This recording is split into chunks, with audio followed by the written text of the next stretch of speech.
Oh, okay, I was expecting Terry Jones. I think I was captured probably by the whimsy of it, ironically because the guys, when they created the pilot, took an entirely different tone.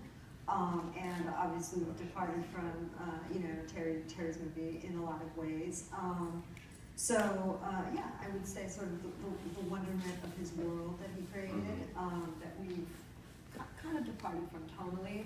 Well, yeah, the other thing about the movie that, I mean, for me, that I connected with was it's a giant puzzle, and the pieces are kind of just completely out of order.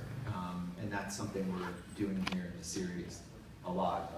We meet people at times who haven't met each other, and we're telling a lot of stories out of order. I think that's the thing that I remember the most about, the Logitech imagery and the story and the flashbacks of the man who's witnessed his own death. That always really struck me.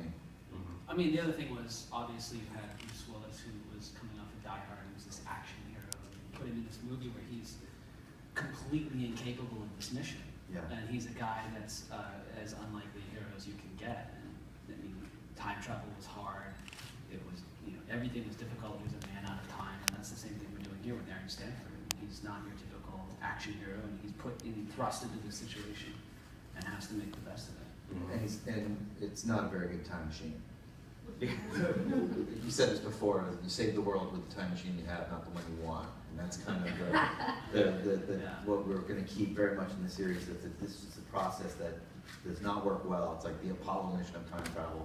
So there's a lot of mishaps, I think, in the first season that will be enjoyable and a little frightening. Yeah. Well, what about some of your first impressions of the movie? Did you see it before you got this role, or? I actually saw it right before I went into audition for it. I hadn't seen it before that. But I know. But I'd read the script before I saw the movie, which I think was, in retrospect, really helpful to me because I got to fall in love with Jennifer Goins for Jennifer Goins and not for what Brad Pitt did, which is equally, if not lovable. But yeah, so I had a different experience with it because my reference for the movie was the TV show. It was the pilot. It was kind of so it was really interesting, and it was interesting also seeing it now. Like it's an older movie, 1996, and then learning kind of that Brad Pitt wasn't Brad Pitt when he got that part, and I think that a lot of his movies came out after that, but it really was a game changer for him. So it was, and I also found it funny. I found a lot of humor in it, which I don't know, maybe that's just me. Which it's hard for you guys to see from the 2 seconds glimpse of Emily, but she's pretty amazing. The second episode really focuses on Jennifer Goins, and we really start to open up the conspiracy, and we do move quite a bit of ways from Jeffrey Goins from the movie, but she is absolutely brilliant and makes it absolutely her own. Well, the thing she brought to it immediately when everybody was like, they're coming in to do the Brad Pitt part and everything, everybody remembered, Jeffrey Goins, and he's, a ball of tics and gestures, and Emily came in and played a person.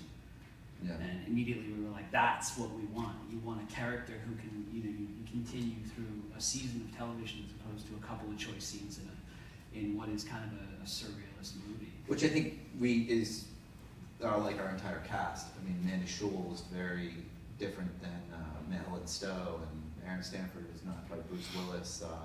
They all bring their own unique take on those characters. Yeah. Well, what was sort of the background of changing the gender of Jennifer's character, going from a male to a female? It was really simply who could do Brad Pitt again? And I think there was just that. And it was like, why would we just thought it would be such an uphill battle to cast somebody in that role, and like, how would you change it up? And at one point we're like, we made it a woman and just let them make it their own. And we saw a lot of people too. I mean, we looked at a lot of people, and we were lucky to find Emily.